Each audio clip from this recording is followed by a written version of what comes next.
Okay, got a LDV V80 van. I'll just rip the hub assembly out.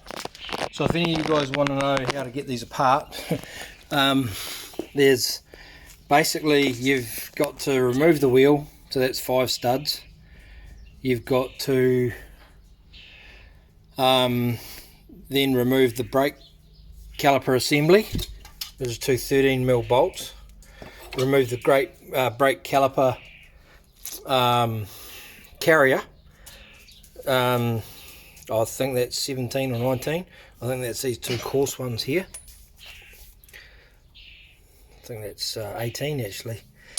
It's got 4 15mm bolts, 15mm head bolts that go, these 4 here, that go into this assembly here for the swing up for the wish arm.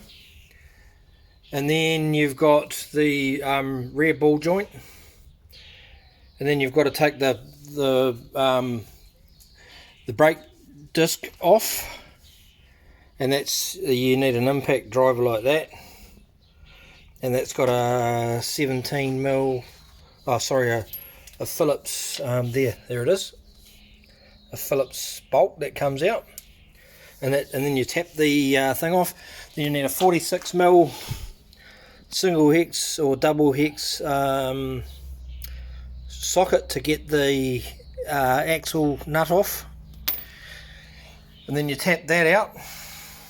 Oh, you unbolt the 4 bolts that go through here. They're 19mm.